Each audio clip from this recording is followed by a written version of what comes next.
Di ruang investigasi, Detektif Yeon memeriksa tangan Park Hyun-gyu dan ternyata tangannya cukup halus. Ia mulai bekerja di kantor pabrik sejak bulan September tahun lalu, tak lama sebelum pembunuhan pertama terjadi. Ia juga mengakui bahwa dialah yang mengirim kartu pos ke stasiun radio untuk diputarkan lagu Sad Letters pada saat hujan turun. Namun ia tidak mengetahui ketika lagu Sad Letters diputar selalu terjadi pembunuhan. Lagu Sad Letters diputar pada pukul 7:08 malam. Park Hyun-gyu mengatakan ia tetap berada di rumah dan mendengarkan acara radio tersebut sampai selesai. Detektif Yeon pun memberikan pertanyaan apa lagu yang terakhir diputar oleh acara radio tersebut. Namun Park Hyun-gyu menjawab ia tidak ingat. Penyelidikan mulai memanas. Seluruh detektif tidak percaya kalau Park Hyun-gyu tidak mengingatnya karena kejadiannya baru semalam. Mereka menduga bahwa Park Hyun-gyu berbohong. Ia tidak berada di rumah dan sedang melakukan aksi pembunuhan, karena kasus pembunuhan terakhir terjadi antara pukul 7.30 sampai 8 malam. Detektif Cho yang kesal langsung menarik kerah baju Park Hyun-gyu dan hendak melakukan kekerasan seperti biasa. Namun Sersan Shin Dong-chul memintanya untuk melepaskannya. Park Hyun-gyu mengatakan bahwa seluruh orang di kota mereka tahu bahwa para detektif kepolisian sering menyiksa orang yang tak bersalah, dan hal itu tidak akan terjadi padanya. Detektif Yeon memperdengarkan rekaman acara tadi malam dan mulai menspekulasikan bahwa Park Hyun-gyu sengaja menyalakan lampu kamarnya sementara ia pergi keluar dan bersembunyi di semak-semak menunggu seorang wanita yang lewat, lalu membunuh wanita tersebut dan memasukkan 9 potong buah persik ke dalam vaginanya. Park Hyun-gyu berteriak sambil berdiri menyuruh Detektif Yeon untuk diam dan menutup mulut, bahwa ia tidak pernah melakukan pembunuhan sama sekali. Melihat hal itu, Detektif Cho yang sudah tidak tahan lagi langsung menerjang dan menendang Park Hyun-gyu.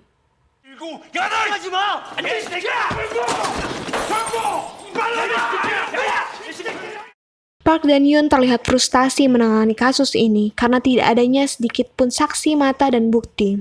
Detektif Yeon juga mengatakan bahwa dalam kondisi saat ini mereka hanya perlu pengakuan dari Park Hyun-gyu karena ia merasa yakin dialah dalang dari kasus pembunuhan berantai tersebut.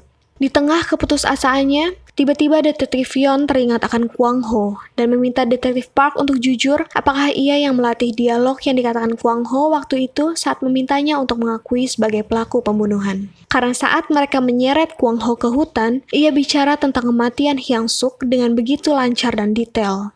Detektif Park pun mengatakan tidak. Detektif Yeon merasa bingung bagaimana Kwang Ho tahu cara korban dicekik. Mereka pun kembali mendengarkan rekaman saat Kwang Ho menceritakan kronologi pembunuhan dan menyimpulkan bahwa Kwang Ho menceritakan apa yang dilihatnya. Kwang Ho adalah saksi dari kasus pembunuhan Hyang Suk.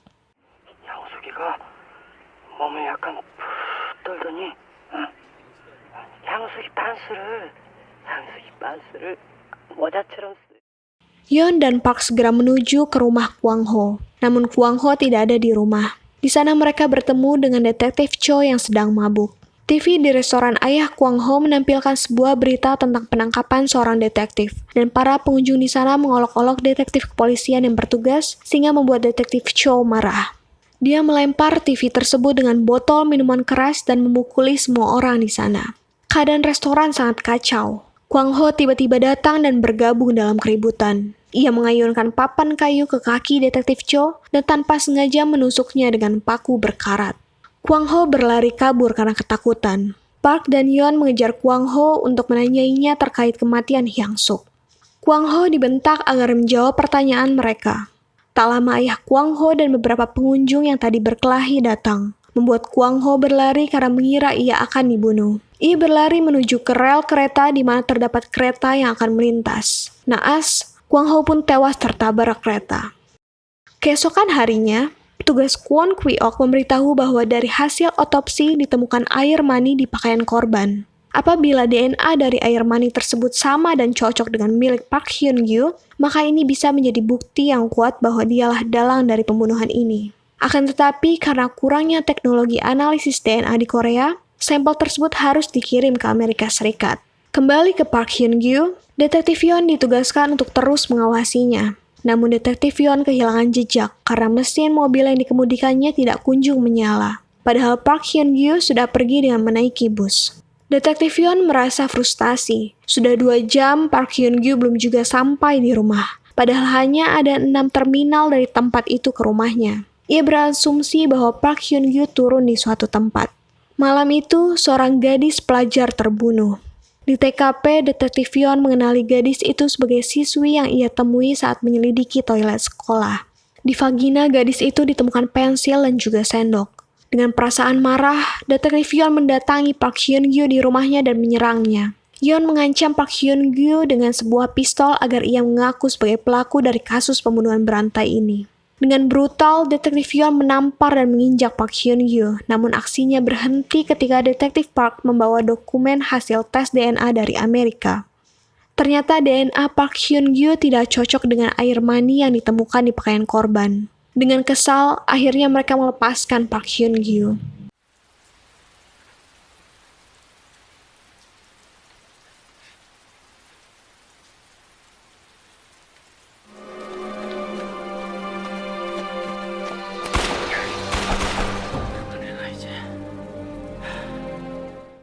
Sampai tahun 2003, pelaku kejahatan tersebut belum terpecahkan. Sekarang Park menjadi seorang pengusaha. Secara kebetulan, ia melewati TKP pertama dan memutuskan untuk berkunjung. Park melihat ke dalam sebuah selokan. Seorang gadis kecil yang melintas di sana bertanya pada Park, apa yang ada di dalam selokan itu? Namun Park menjawab tidak ada apa-apa, dia hanya melihat-lihat. Gadis itu pun bercerita bahwa beberapa waktu lalu, seorang pria tak dikenal juga melihat ke dalam selokan itu, dan mengatakan bahwa dia sedang mengenang sesuatu yang pernah dilakukannya di sana. Park bertanya kepada gadis itu, seperti apa wajah pria tersebut? Dan gadis itu mengatakan wajah orang itu terlihat polos seperti orang biasa. Film pun berakhir saat Park menatap lurus ke arah kamera. Film Memories of Murder ini memiliki akhir cerita yang menggantung, karena benar saja film ini dibuat pada tahun 2003 dan pada saat itu belum ditemukan siapa pelaku dari pembunuhan tersebut. Namun beberapa media baru-baru ini menyampaikan bahwa pelaku pembunuhan sesungguhnya telah ditemukan pada tahun 2016. Hal itu sungguh menjadi jawaban atas kasus yang sangat terkenal di Korea Selatan. Terbukti pelaku telah membunuh lebih dari 30 orang korban dan menariknya, wajah asli dari pelaku sangat mirip dengan pemeran Park Hyun-gyu dalam film ini. Berikut adalah wajah dari sang pelaku.